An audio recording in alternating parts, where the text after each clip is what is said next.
quantum people have discovered, into a new realm, and that new realm takes on kaleidoscopically, morphs into that which I want to see, that doesn't bode very well for the religious mind, does it?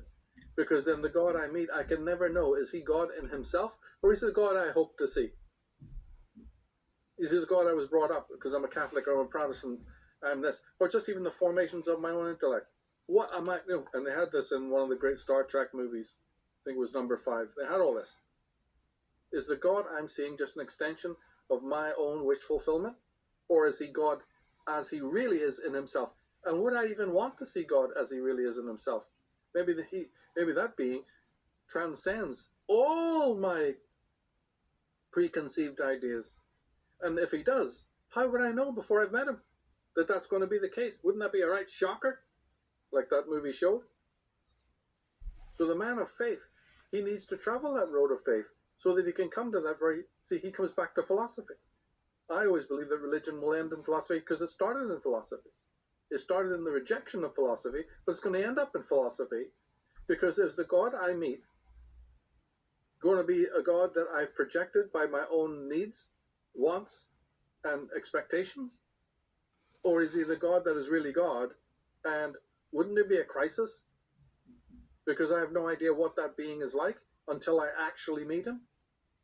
But I was just saying, maybe I never will meet him because of my own projections. Isn't that amazing? Yeah, Michael Jazarian, real intelligent guy, guys. I got into him about a year ago, and I'm sort of getting back into him again, guys, because he's a very clever guy. Anyone that Mark Passio thanks for helping his mind expand on his videos, when he mentions Michael Jazarian, David Icke, and Terence McKenna, people like that, that inspired Mark Passio to do what he does. It's got to be a good, intelligent person, i.e. Michael Jazarian. I think he's an Irishman.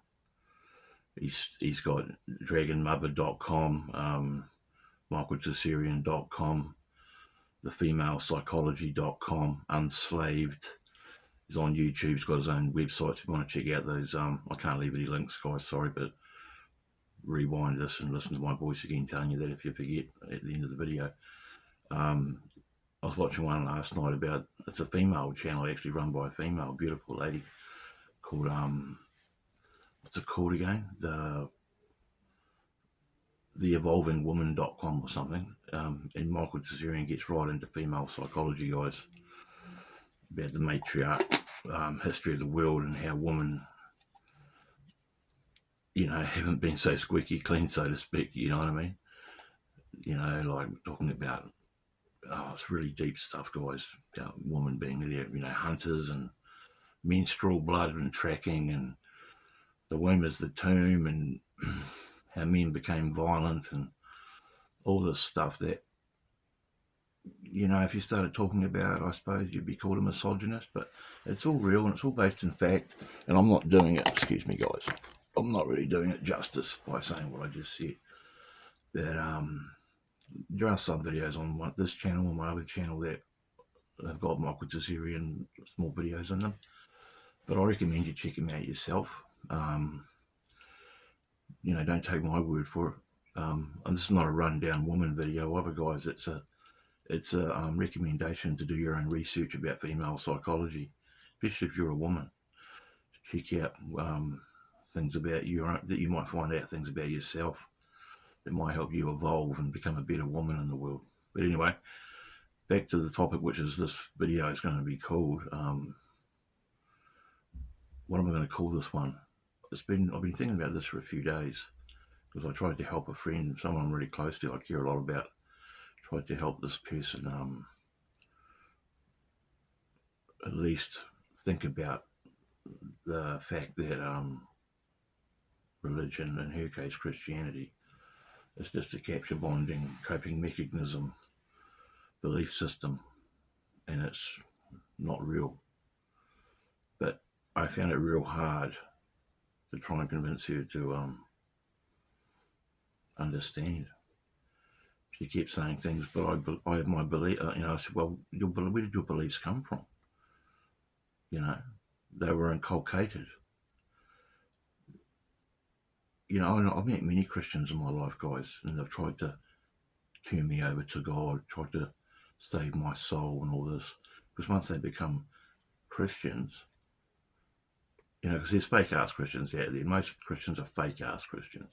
Check out Mark Passio about that. There's 2 of those videos on my playlist on this channel under Amazing Truth Content. Go down that playlist if you want to check them out, or go to Mark Passio yourself to whatonearthishappening.com. But a lot of Christians get on fire for God and they want to save the world. They think the world would be a better place if everyone was a Christian like them. You know what I mean? And once they're encapsulated into this belief system, they'll die for it. And you can't get through to them. You can hit them with psychology like I try to do. Excuse me. And be real subtle as you do it to them, or as you try and, you know, educate them. But they just don't want to hear. As far as they're concerned, stop. What does Chuck say? Stop confusing me with the facts. I've already made up my mind or something. And they bury their head in the sand. You know, they don't want to hear. And that's a tragedy, because I've always had an open mind. Hence why I don't believe in anything, because there's always something else out there. And the more you know, I've found on my journey, the more you know, the more you realise you have to know. The more you know, the more you realise you need to know more.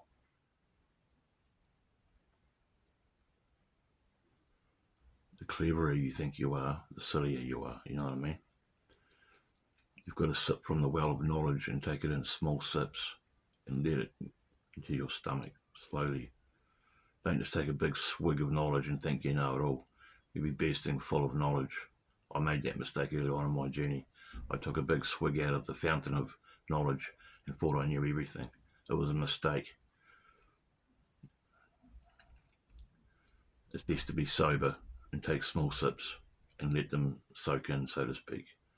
And always realise that there is much more to learn. This world is just so big and amazing, guys. It's blowing my mind lately about how much we don't know about this world and universe. It's absolutely mind-boggling. And for a racist religion like Christianity to come along and say they know all the answers and it's on their little book and that's it, and if you're not in our group, you're out, you know. It's in and out groups, guys. It's a spiritually racist organisation, Christianity. I now understand, not as much as I'd like to, but I'm working on it. I now understand Christianity psychologically. And once I learned about Christianity and looked at it psychologically, which is with the brain, forget the belief system bullshit and all the pray and all this sort of stuff and all the fear, heaven and hell and all this crap. Once I looked at it psychologically, it utterly just imploded on itself. And I seen the implosion, because it really is, it's actually quite a very evil, it's a very evil religion. All religions are evil because they were all created by the Order of the Black Snake. I've found in my research, the Order of the Black Snake, the bad guys created all their religions. Isn't that funny? I mean, if you're a Christian listening to what I'm saying right now, you probably tuned it off at that statement. You're probably going, this guy's crazy. He's the devil. He's an antichrist. You say those things probably because you're caught up in your mind fuck from the mind control from your religion. And sadly, that'll make you think like that about people like me talking like the way I am. Sadly, you don't look at your religion psychologically, because there's no faith in your religion. It's all about belief. There's no faith. Faith and belief are totally different things. I don't care what anyone says. And I know this to be true. Faith and belief are totally different things. They're like ink and water. They don't go together. Faith and belief are totally different things, guys. And, you know, it's all astrotheology. Back at a level when it started as astrotheology, you know, Christianity, the sun, Islam, the moon, Judaism, the stars. You've got to do your research about this stuff. Any person that's watching this video who's thinking about becoming a Christian, or who's getting enticed into Christianity through all the gobbledygook they feed into you to get you over the line, so to speak. You want to tie-ho and put the brakes on and research people like Jordan Maxwell, Chuck Swindoll Jr., Mark Passio, Michael Tazarian. There's many others I could name, but I can't be bothered. And listen to what they have to say about religion and the origins of Christianity and mind belief systems. Because we're in a time now in the world, I think, that religion is dying because of this great awakening that's happening, which I think is just a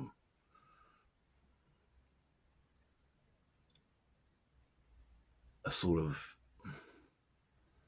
it's an apocalypse of the mind.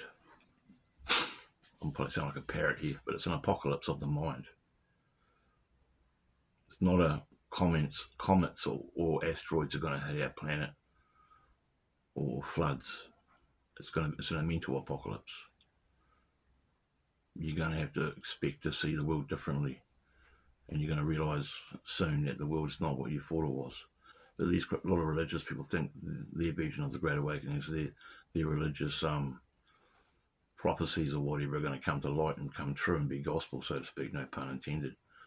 And the end of the world and Jesus is going to come and save us and all that. But they're going to find that to be garbage because you can't take your religion into the Great Awakening. You know, it's a 2,000-year-old Semite belief system. You can't hang on to that anymore. But again, at the beginning of the video, what I said, trying to tell a person that's wrapped up in religion, doesn't matter if it's Judaism, Islam, Christianity, Buddhism. Buddhism's not really a religion, is it? It's more like a philosophy. Buddhism is totally different. But you try and help these people, and they just won't want to listen. They don't even want to give you the time of day. And even if they do give you a little bit of time, as soon as you start talking like I am, like there's no need for Christ, you're not a sinner, things like that, they just, I've said this in other videos in the past, they just put their hands on their ears and start singing London Bridge is Burning Down as loud as they can, and they'll tell you to leave because they know the answers. They know. I did a video recently called So You Think You Know. So many people think they know. I'm not saying I know it all, but I know enough to know that I need to know a lot more. And like the stuff I thought I knew in my life, I never knew at all. Because it's all been a lie. It's all been an illusion, which creates a delusion for us. You have to look at life like, how do I look at life now? I look at life like, I'm not going to be here forever. Why spend my life tied up in all these belief systems or be affected by laws, media, social media, religion, material bullshit? Why am I going to hang on to life and grasp at it like it's a race to win, or it's evil versus bad, or black and white? You've got to go with the flow, and understand that you're a nature creature, so you're part of everything. And like as above, so below. You're just like the solar system inside your internal body, the way the solar system works and dies and forms and stars reborn and all that, just like inside your system, inside your body. Microcosm, macrocosm. Once you realise that you're connected to the creative force, you understand that your creativity, the creative things you do, is an expression of the universe, is an expression of God, if that makes sense. I don't know if it will make sense for you. I'm just trying to elucidate it as intelligently and simply as I can for the layman, maybe. And I say I'm no expert, guys. I'm learning on the job, and these guys I listen to, some of them that sometimes I catch them out. Excuse me. I don't always adhere to what they say because sometimes they get it wrong. Because no one's perfect. No one. Trying to help someone out of Christianity, for example, is probably a really hard thing to do. For me, it wasn't so hard because I was never really tied up in it that tight. I flirted with it. I experienced some pretty out of it stuff, which made me think it was real. But in reality, with hindsight and research years later, I realised that it was just my own mind playing tricks on me. It was mind control, somewhat manifesting and being pumped up with religious fervour in the background. I don't know if that makes sense. I'm trying to explain an experience I had in Wellington quite a few years ago in regard to Christianity.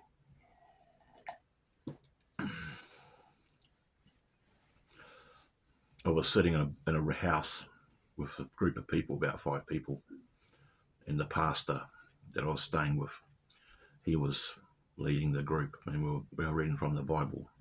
I think it was the book of Matthew. And the Bible was going from one person to the next. They were passing the Bible around the circle. And there was about 2 people away from, I was 2 people away from receiving my turn to read. And as the book was getting closer, the Bible was getting closer to me, I started feeling uncomfortable. I started sort of slightly making some sort of groaning noises. I started sweating. I felt a bit intense. I felt like I wanted to get out of the room. And when the book finally landed in my lap, I grunted and groaned and quickly passed it to the next person, and then left the room, went outside and had a cigarette. And the pastor, not long after that, came out and put his arm around me and said, "What's wrong?" And I said, I didn't feel comfortable. I felt like I was being taken over by something. And then he straight away said, "Oh, you're being possessed. That's the demon. That's the devil fighting you, not telling you not to listen to this lovely stuff that's coming out of this book." Okay? But in reality, all that probably was my inner core, my own spirit, my own nature creature spirit saying to me, "This is bullshit." You know, I'm in a room with people that believe in this stuff, lock, stock, and smoke and barrels. And I'm the new guy on the block, so to speak. I'm the new convert they're trying to initiate into the fold. And I'm having problems accepting it because I can't remember what the verses were saying, but it was probably gobbledygook. But there's a lot of great stuff in the Bible too, don't get me wrong. But yeah, and there's also another time there when something happened too in the pastor's office. And that was pretty spooky that time. That was crazy. But even if it was real, it doesn't mean that. You know, this lady, this friend of mine I'm trying to help, started going on about demons, and she reckons demons. I said, "Do you believe in heaven and hell?" She goes, "Well, I do, because I've experienced demons. So hell must be real." And I said, "Well, I think there might just be some kind of mental illness or some kind of mental problem you went through." You know, but then I see stuff on YouTube about paranormal investigators and talking to ghosts through spirit boxes and that. And that sort of stuff gets my attention, you know. I think victims of murder and stuff might hang around. But ultimately, I think the spirit goes and goes into another realm, or we come back and do it again in another life, from what I've been researching. At the end of the day, guys, just to wrap this up, nobody knows for sure what happens. No one knows, you know. People wanted God because they were skeptical. They turning to philosophy. But I think what started people wondering if there was a God was probably just the word wonder itself. The wonder of the sun coming up in the morning, heating the land and keeping people warm. The wonder of that. And then at nightfall, when the moon comes out and it's dark and cold and the predators are running around and it's dangerous, you know, that's also another thing that might got people thinking about it, you know, the dark side. And it's all astrotheology, paganism that was mixed with Christianity. The Catholics wanted to control Rome. The Catholics used Christianity, amalgamated it with paganism, and made it the religion. Before then they were throwing Christians to the lions, guys, and then all of a sudden the Christians are the stormtroopers for world religion. After that, it's crazy. The Council of Nicaea and all that. I learned that through Alan Watts about 5 years ago.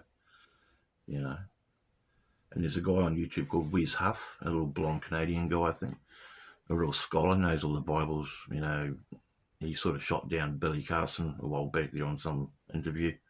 Bill Carson, you know, the American Negro guy that basically talks a bit like me sometimes about how religion's just nonsense, and you know, and goes to Peru and ancient and the pyramids, and you know, and says it's all probably, you know, other planets, and You know, the book of the Old Testament is just about murdering and killing, and it's all just bullshit. But check him out; he's quite a clever guy too. I don't know, you know, how genuine he is, but he seems quite that black guy, Bill Carson. Yeah, I've watched a bit of his stuff as well. So I sort of spread it out, guys. I don't just get locked in on one person like a Christian does. They just get locked into the Bible, right? And that's it. They take their book, and that's it. If I come along with a copy of the Kybalion or or something like that, they don't want to hear. They don't want to hear me out because it goes against their belief. But the mere fact that they don't even want to listen to me for 1 minute tells me they've got a problem, and their problem is they don't think anything's right apart from what they believe is right. But again, they've been told it's right, and they've been told to believe in it, and that's why they believe in it. It's got nothing to do with faith at all. And there's going to be millions of Christians around the world listen to this video. They'll all be calling me a crazy, satanic, conspiracy theorist, antichrist, heretic, blasphemer, and that's okay with me because we need more people talking like I do. I quite frankly think on planet Earth because the world's changing, guys. You know, I haven't even touched the tip of the iceberg on what's going on and what has happened in this world. There's so many roads to go down into the cults of the woman cults, the solar cults, the female cults of yesteryear. This woman's still running the world today, guys. This woman, they think it's just rich white men in suits. Come on, you know. Then you got Passio saying it's Satanists running the world, and they all come in different shapes and colours and sizes and sexes, and they're all in every organisation you can think of, and that's probably true as well. He would know. He was once a priest in the Church of Satan.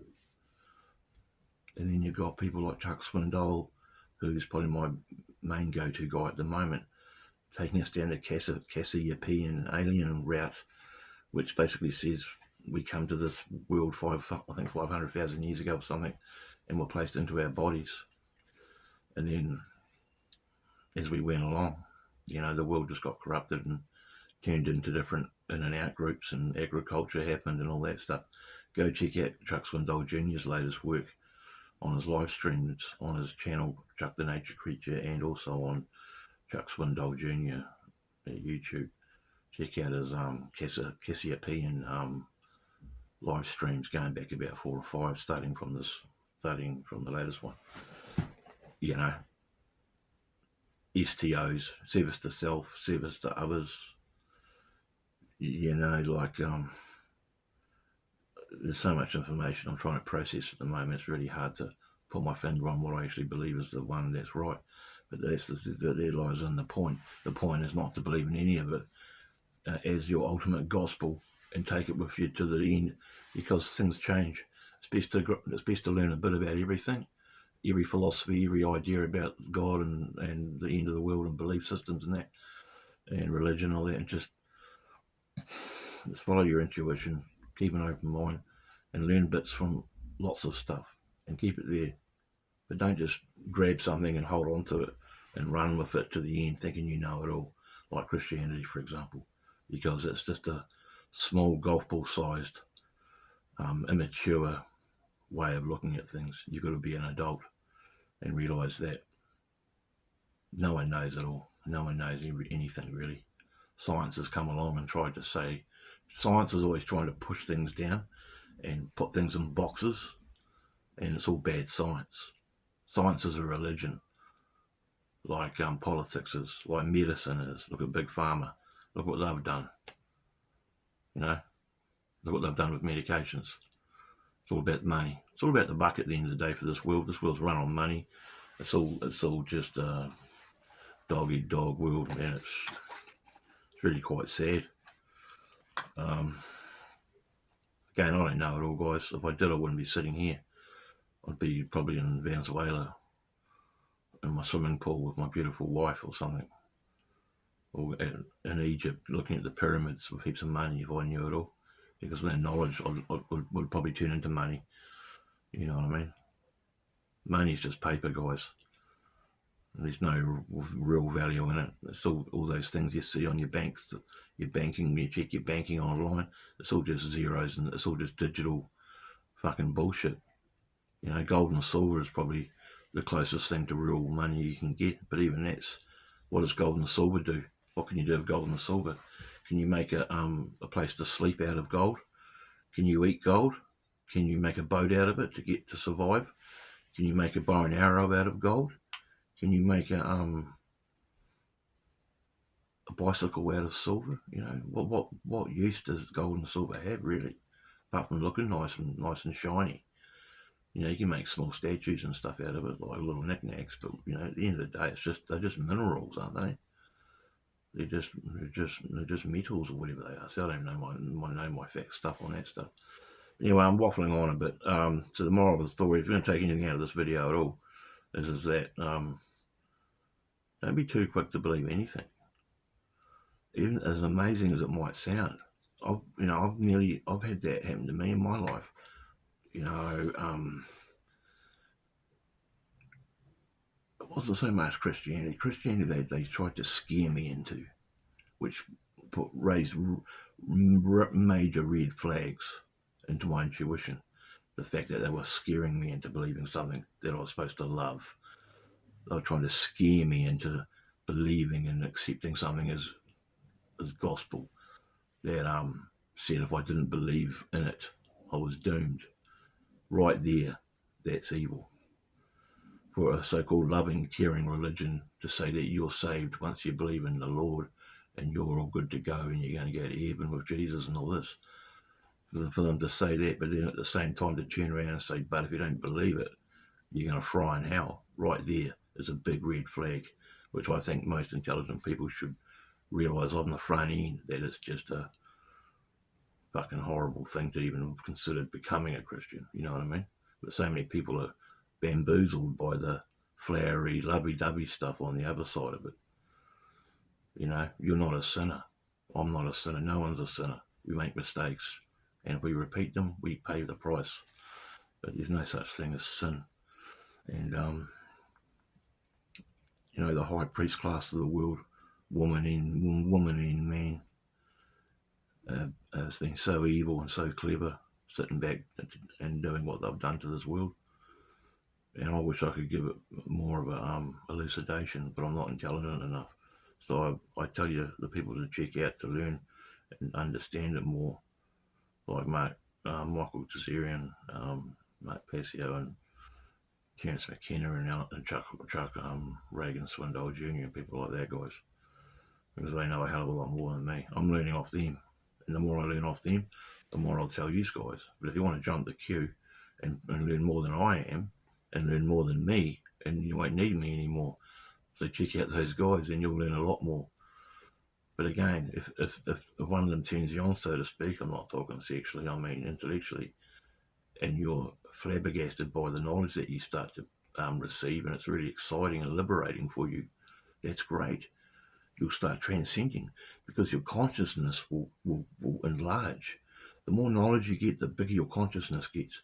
But if that starts happening, don't necessarily just wrap that. Say you listen to Chuck Swindoll Jr. and he starts changing your life.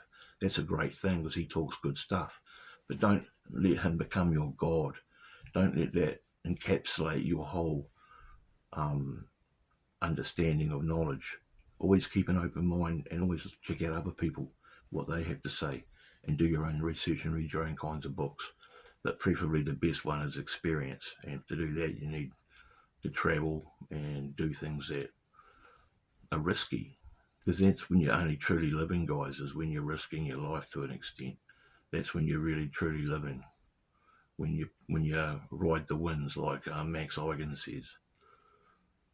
And you know, understanding that what you're doing is risky, you know. But that's the best time of life, when you're risking and when you're it's when you're truly living. I believe when you're truly living, when you're experiencing stuff and risking, not sitting back in a comfortable belief system bubble, thinking you know all the fucking answers in the world and your God's right and everyone else is wrong. That's not living, guys. That's just believing and following, and it's a coward's way. This is my opinion. You know, it's an echo chamber. Go for a walk one Sunday morning. I think this will Saturday if you're Joe. What do they call him? Seventh Day Adventist. Go one Sunday morning. Go walk down your community or out of your community, and slip into a church, a Christian church, any church, on a Sunday morning. Slip into the church and sit down the back pew, and just look around you and listen and watch everyone. They're all saying the same old stuff. They're singing the same old songs, praying the same old prayers, and the pastor or the priest up the front's pretty much saying the same old fucking trash. Now, and if you can do that without screaming out something heretic or vomiting, you're doing okay. But you'll probably walk out of there. Try and get out before the congregation shuts, so you don't have to shake hands with 100 people. Slip out of there and then walk down the street and say to yourself, what was that all about? It's an echo chamber, a room, a building full of people that are living in fear of experiencing life. Lots of Christians will say, bullshit, Christ has helped me conquer Mount Everest and all if you believe that, if you think Jesus Christ got you to Mount Everest, that's all good. It's good for you. But it wasn't Jesus Christ giving you the power to get up to Mount Everest. It was you. You did it. You're the God, because you had the willpower and the heart and the determination and the intellect to fucking climb Mount Everest. Jesus Christ didn't get you up there. You did. That's another point I'm trying to make. The God is within you. The God was within us. And it's not a God. It's I don't know what it is. Me even trying to tell you what I think it is blaspheming it. If that makes sense. Trying to explain what I think this enigma is that people call God and Yahweh and all this, and this creative force.